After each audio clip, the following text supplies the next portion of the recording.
नमस्कार दोस्तों, स्वागत है आपका अपना चैनल जिसका नाम है केवल एग्जाम। आज हम इसमें ज्योग्राफी यानी इंडियन ज्योग्राफी का एक नया चैप्टर स्टार्ट करने जा रहे हैं जिसका नाम है मिट्टी।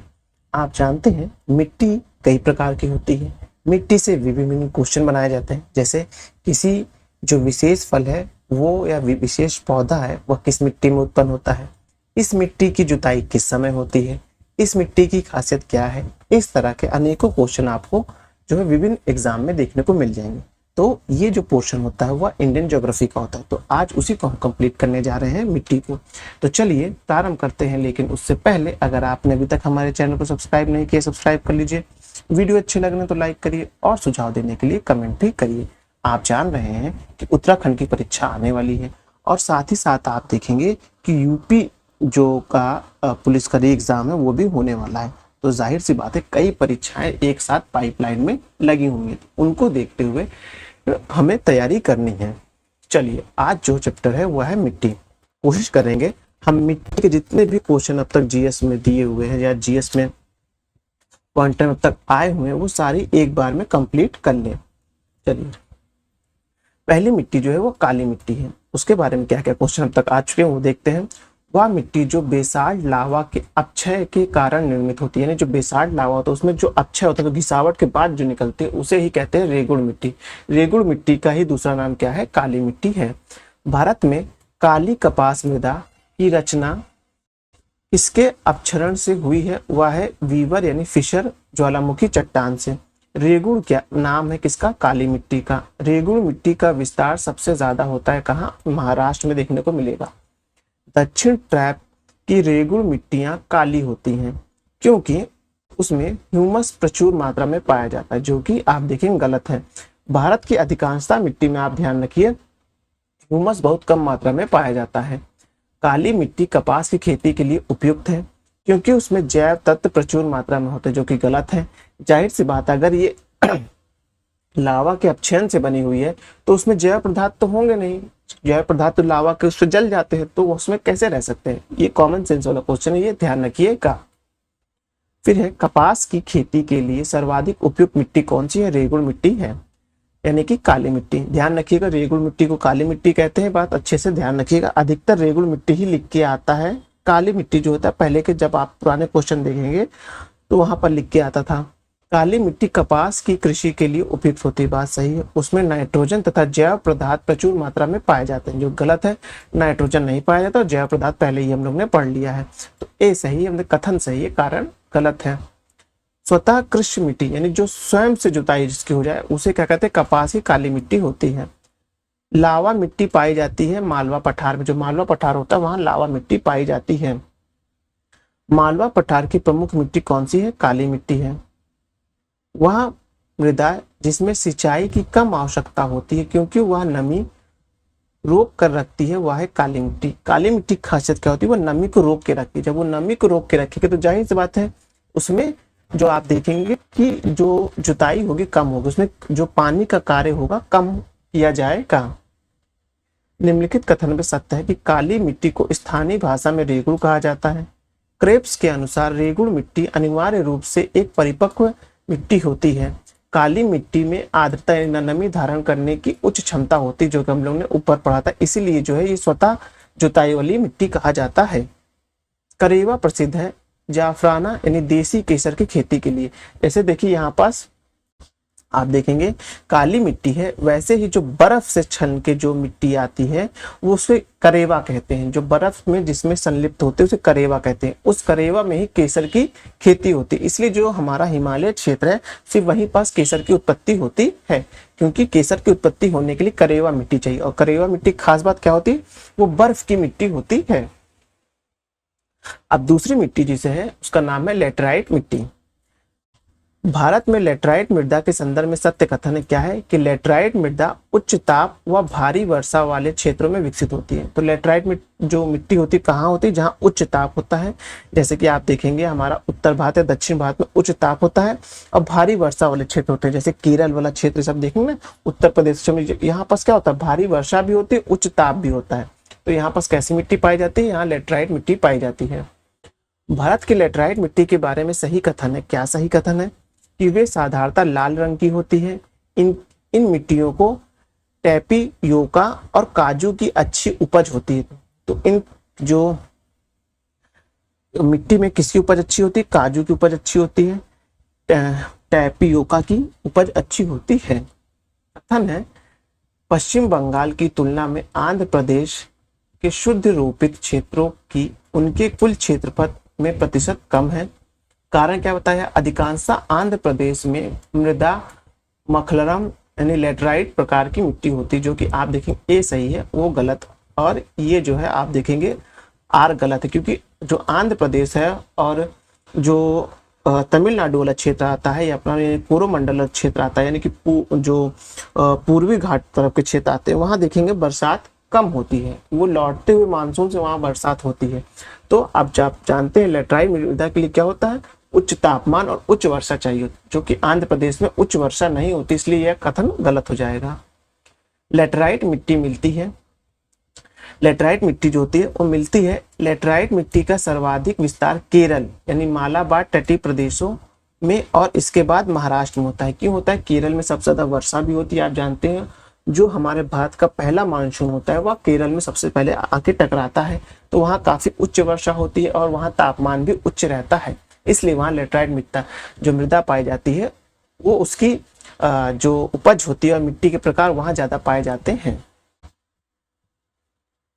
अब है लेटराइट मिट्टी के लिए सही कथन है कि उसमें चूना प्रचुर मात्रा में नहीं पाया जाता। लेटराइट मिट्टी में क्या होता है? चूना प्रचुर मात्रा में नहीं पाया जाता है। वह मृदा प्रारूप जो लोहे के अतिरिक्त होने के कारण अनुर्वरक हो जाता है, वह कौन हो जाता है? वो लेटराइट मिट्टी हो जाती है। लेटराइट मिट्टी के विषय में सही कथन है क्या है? यह मिट्टी उच्च तापमान एवं भारी वर्षा वाले क्षेत्रों में विकसित होती है, तो यह इसका एक गुण है। हाँ, इसको आप ध्यान रखिएगा। अब जो तीसरी प्रकार की मिट्टी वो दोमट या जलोढ़ मिट्टी होती है। भारत में सबसे अधिक उपजाऊ मृदा कौन सी है? वह जलोढ़ मृदा है। जलोढ़ मृदा क्यों है? क्योंकि यहाँ हर साल बाढ़ आती है। बाढ़ आने के कारण क्या होता है? यहाँ जो पोषक तत्व होते हैं वह बार बार उस मिट्टी में मिल जाते हैं, जिसके कारण से यह जो होती है इसमें जो है जो पानी की अधिकांशता हो जाती है और यह जो सबसे ज्यादा उपज भी प्रदान करती है, इसलिए इसे जलोढ़ मृदा कहते हैं। लाल मिट्टी, काली मिट्टी, बलुई मिट्टी एवं कछारी मिट्टी में से भारत में सबसे बड़े मिट्टी वर्ग में कौन आती है? कछारी मिट्टी आती है। कछारी मिट्टी का वह होता है जहां आप वह क्षेत्र जो नदियों के आसपास का क्षेत्र होता है उसे कछारी मिट्टी कहते हैं। जाहिर सी बात है, जब नदियां बहती हैं तो जो अपना गाद का तात्पर्य अपनी जो बालू होती है, जो अपनी मिट्टी होती है, वो अगल बगल किनारे पे लगा देती है, तो उन्हीं किनारों को ही हम कछारी मिट्टी कहा जाता है। तो इसलिए वह जो सबसे ज्यादा क्षेत्रफल में पाया जाता है। गंगा के मैदान की पुरानी कछारी मिट्टी कहलाती, क्या कहलाती? बांगर कहलाती है। तो पुरानी मिट्टी क्या कहते हैं? बांगर। जो गंगा के मैदान में पुरानी कछारी मिट्टी उसे क्या कहते हैं? बांगर कहते हैं। वह मृदा जिसकी जल धारण क्षमता सबसे कम होती है वह होती है बलुई दोमट मिट्टी होती है। क्यों होती है? क्योंकि यह जल को रुकने नहीं देती है।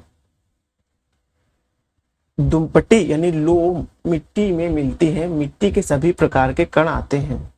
जलोढ़ मिट्टी, काली मिट्टी, लाल मिट्टी एवं जंगली मिट्टी में से वह मिट्टी का वर्ग जो भारत में सर्वाधिक क्षेत्र में फैला है वह है जलोढ़ मिट्टी का है। क्यों है? क्योंकि भारत को देखेंगे, भारत के हर तरफ आपको देखने को मिलेगा कि नदियां बहती हैं और नदियों के किनारे ही सबसे ज्यादा क्षेत्रफल में क्या फैला हुआ? जलोढ़ मिट्टी पहली है, जिसे ही हम कछारी मिट्टी कहते हैं। इन्हीं के जो कछारी मिट्टी के पुराने जो मिट्टी रहते हैं उसे ही हम बांगर कहते हैं। वह मिट्टी जो नदियों द्वारा निर्मित होती है वह जलोढ़ मृदा होती है। सही कथन है कि जलोढ़ मिट्टी भारत के कुल भू भाग के करीबन 33.5% भाग में पाई जाती है। जलोढ़ मिट्टी में फास्फोरिक एसिड भरपूर मात्रा में पाया जाता है। यह मिट्टी उपजाऊ होती है। अम्लीय मिट्टी को स्थानीय रूप में रेह, थोर, चौपन, ऊसर, कलर्स जैसे नामों से जाना जाता है। तो ये इसके कुछ नाम है, ये ध्यान रखिएगा। और यह अम्लीय मिट्टी होती है, ये भी ध्यान रखिएगा। अब जो मिट्टी से मिसलेनियस क्वेश्चन बनते हैं, विविध क्वेश्चन बनते हैं, उनको देख लेते हैं। पश्चिमी राजस्थान में मिट्टियों में सर्वाधिक मात्रा में क्या होता है? कैल्शियम पाया जाता है। पश्चिमी राजस्थान का तात्पर्य क्या हो गया? जो हमारा पाकिस्तान से से सीमावर्ती क्षेत्र है उनके बारे में बात हो रहा है।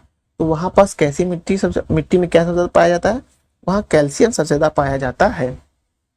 अब है आलू, सोरधम, सूरजमुखी तथा मटर फसलों में से वह फसल जो मृदा को नाइट्रोजन से भरपूर कर देती है वह है मटर। मटर की खेती करने से क्या होता है? मृदा में नाइट्रोजन की मात्रा बढ़ जाती है। गेहूं, चावल, उड़द एवं गन्ना फसलों में से वह फसल जो भूमि की उर्वरकता बढ़ाने के लिए जो फसल उगाई जाती है वह है उड़द। देखिए उड़द क्या है? एक प्रकार से दलहनी फसल है। जितनी भी दलहनी फसल होती हैं अगर हम उनको मिट्टी में उगाते हैं तो वह उसमें क्या करती है? नाइट्रोजन का स्थिरीकरण कर देती हैं। जब नाइट्रोजन का स्थिरीकरण हो जाता है तो उस मिट्टी की जो उपजाऊ क्षमता होती है वो बढ़ जाती है। अब है भारत के कुछ भागों में यात्रा करते हुए आप देखेंगे कि कहीं कहीं लाल मिट्टी पाई जाती है। मिट्टी के इस रंग का प्रमुख कारण क्या है? फेरिक ऑक्साइड की विद्यमानता है। अब है भारतीय मृदाओं में जिस सूक्ष्म तत्व की सर्वाधिक कमी है वह होता है जस्ता। जस्ता की जो है सर्वाधिक कमी पाई जाती है भारतीय मृदा में। याद रखिएगा जस्ता की सर्वाधिक कमी पाई जाती है। जस्ता शब्द याद रखिएगा किस लिए है? वह भूमि की जो एक सूक्ष्म तत्व है वो सबसे ज्यादा कम पाया जाता है भारत में। अब है प्रश्न कि हिमालय की मिट्टियों में ह्यूमस प्रचुर मात्रा में पाया जाता है। मैंने आपको पहले ही बताया था कि ह्यूमस जो होता है वह नहीं पाया जाता है भारतीय मृदा में, बहुत कम पाया जाता है। इसलिए यह प्रश्न जो है गलत हो गया, यह कथन गलत हो गया। अब दूसरा जो उसका कथन है वो देख लेते हैं। हिमालय में सर्वाधिक क्षेत्र वनाच्छादित है, जो कि बात सही है। ये बात सही है, कारण सही है। अब हमारा देखते हैं नेक्स्ट क्या है। एक मिनट रुकिएगा, मैं चाहता हूं पूरा मिट्टी आज कवर हो जाए एक बार में, बार बार मिट्टी को हमको कवर ना करना पड़े। एक वीडियो में पूरी मिट्टी खत्म, दूसरे वीडियो में हम लोग वनस्पति खत्म करेंगे। चलिए, पौधे को सबसे अधिक पानी मिलता है किससे? चिकनी मिट्टी से सबसे अधिक पानी मिलता है। याद रखिएगा पौधे को सबसे अधिक पानी मिलता है चिकनी मिट्टी से मिलता है। मिट्टी का वह कण जिसका व्यास 0.002 मिमी से भी कम होता है उसे क्या कहते हैं? उसे कहते हैं हम कि मृत्तिका कहते हैं। बिहार का अधिकांश क्षेत्र आच्छादित है कछारी मिट्टी या दोमट मिट्टी से है, क्योंकि वहां पास आप देखेंगे बाढ़ सबसे ज्यादा आती है। जब बाढ़ आती है तो जाहिर सी बात है वहां कछारी मिट्टी सबसे ज्यादा होगी। करेवास मृत्तिका को जाफरान यानी केसर का एक स्थानीय प्रकार के उत्पादन के लिए उपयोग होती है। पाई जाती है कहाँ? कश्मीरी हिमालय क्षेत्र में। वही जो करेवा मिट्टी होती कहाँ पाई जाती है पूछना चाह रहा है, वो कश्मीरी हिमालय के क्षेत्र में पाई जाती है। जलोढ़ मृदा उत्तर प्रदेश, काली मृदा महाराष्ट्र, लाल मृदा आप देखेंगे आंध्र प्रदेश और मरुस्थलीय मृदा राजस्थान। मरुस्थलीय मृदा जो होती है राजस्थान में, इसमें कैल्शियम अधिकतर पाया जाता है। इस आंध्र प्रदेश में जो मृदा पाई जाती है लाल मृदा, जिसे लेटराइट मृदा कहते हैं, ये भारी वर्षा और उच्च तापमान के लिए जानी जाती है। काली मृदा आंध्र प्रदेश में पाई जाती है। इसमें आप देखेंगे महाराष्ट्र में पाई जाती है। इसमें कपास जो होता है अधिकांश उत्पादन होता है। और जलोढ़ मृदा आप देखेंगे वह उत्तर प्रदेश में पाई जाती है। और जलोढ़ मृदा भारत के अधिकांश क्षेत्र में सबसे ज्यादा पाई जाने वाली मृदा है। अब उसके आगे प्रश्न देखते हैं क्या है कि मटासी मिट्टी के बारे में सही कथन क्या है? यह मिट्टी कन्हार मिट्टी से कम उपजाऊ होती है। इन मिट्टी में लोहे की मात्रा अधिक होती है। इन मिट्टी में रेतों की मात्रा अधिक होती है, जो कि आप मटासी मृदा के बारे में देखेंगे तो इस क्वेश्चन को आप एक बार याद कर लीजिएगा। अब है अम्लीय एवं क्षारीय मृदा। जब अम्ल ज्यादा होता है किसी मृदा में तो उससे क्या प्रभाव पड़ते हैं, और जब क्षारीय होती है मृदा तो उसका क्या प्रभाव पड़ता है, इस बारे में इस हेडिंग में बताया गया है। सामान्य फसल उगाने के लिए उर्वरक भूमि में पीएच मान होने की संभावना है कितनी? 6 से 7% की है। जो हमारा जो उर्वरक भूमि होता है उसका पीएच मान जो होना चाहिए वो 6 से 7 होना चाहिए। तेजाबी यानी कि अम्लीय मिट्टी को कृषि योग्य बनाने हेतु प्रयोग किया जाता है चूना यानी कि लाइम का प्रयोग। जब किसी भी मिट्टी में तेजाब यानी जब वह मिट्टी अम्लीय होती है तो उसके अम्लीयपना को कम करके उसे कृषि योग्य बनाने का उपयोग किया जाता है, जिस पदार्थ का उसे चूना कहा जाता है। मिट्टी में खारापन एवं क्षारीयता की समस्या का समाधान कौन करता है? वह खेतों में जिप्सम का उपयोग किया जाता है, तो क्षारीय मृदा जो होती है वह उपयोग लायक हो जाती है। याद रखिएगा, जब अम्लीय मृदा है तो उसमें चूना मिलाया जाएगा, क्षारीय मृदा है तो उसमें जिप्सम मिलाया जाएगा। भारत में सर्वाधिक क्षारीय क्षेत्र पाए जाते हैं उत्तर प्रदेश राज्य में पाए जाते हैं। तो इसका मतलब क्या है? जलोढ़ मृदा कैसी है, इसको ये समझिए। जलोढ़ मृदा हमारी क्षारीय मृदा है। जो हमारी उत्तर प्रदेश की क्षारीय मृदा है उसकी क्षारीयतापन कम करने के लिए हम किसका प्रयोग करेंगे? हम जिप्सम का प्रयोग करेंगे। भारत में लवणीय मृदा सर्वाधिक क्षेत्र में कहाँ है? गुजरात में है। मृदा का लवणीय भवन मृदा में एकत्रित संचित जल के वाष्पीकृत होने से पीछे छूटे नमक और खनिज के उत्पन्न होता है। संचित भूमि पर लवणीय भवन का जो प्रभाव होता है वह है उच्च या कुछ मृदा में अपार गम्य बना देता है। चाय बागानों के लिए उपयुक्त मिट्टी है कौन सी? अम्लीय मिट्टी है। अब प्रश्न आ रहा है मृदा अपरदन एवं सुधार आ रहा है। भारत के जिस क्षेत्र में मृदा अपरदन की समस्या गंभीर है वह क्षेत्र है शिवालिक पहाड़ियों के पादप क्षेत्र एवं चंबल घाटी है। मालवा पठार, उत्तर प्रदेश के तराइन, आंध्र तटीय क्षेत्र तथा चंबल घाटी में से वह जो मृदा अपरदन के अधिक प्रभावित है वह है चंबल घाटी है। चंबल घाटी के भूखंड के निर्माण का कारण अपरदन है। वह अपरदन प्रारूप है अवनालिका का। जो आप बड़े बड़े खंडहर जो ना ऐसे ऐसे से हो जाएंगे, आप देखेंगे वह जो होता है मिट्टी के कटाव से होता है, इसे ही अवनालिका कहा जाता है। ये ध्यान रखिएगा। अब है मृदा अपरदन प्रक्रिया के सही रूप क्या है कि असफाल अपरदन, परत अपरदन, रील अपरदन एवं अवनालिका अपरदन है। कृषि भूमि में वह पौधा जिसके कारण भूमि का अपरदन अधिक तीव्रता से होता है वह आप देखेंगे क्या है? वह शोरधम है। याद रखिएगा, जो कृषि योग्य भूमि में वह पौधा जिसके कारण भूमि का अपरदन अधिक तीव्र होता है, यानी कि भूमि का क्षरण ज्यादा होता है, किसके वजह से? शोरधम के कारण होता है। शोरधम वाले क्षेत्र कौन से आएंगे? आपके राजस्थान वाले क्षेत्र में आते हैं, ध्यान रखिएगा। फसल चक्र आवश्यक है किस लिए? मृदा की उर्वरक शक्ति में वृद्धि के लिए। इसीलिए कहते हैं हम जब दलहनी फसलें बोते हैं तो मृदा में नाइट्रोजन भरपूर मात्रा में आ जाता है, तो उससे होता क्या है? जो मृदा का उपजाऊपन होता है वह बढ़ जाता है। अब है मृदा संरक्षण के संदर्भ में प्रचलित प्रसिद्ध पद्धतियां हैं क्या है? शस्यावर फसलों का हेरफेर, वेदिका निर्माण, वेदिका निर्माण, वायुरोध है। मतलब इससे क्या होता है? ये मृदा क्षरण कैसे कैसे आप रोक सकते हैं?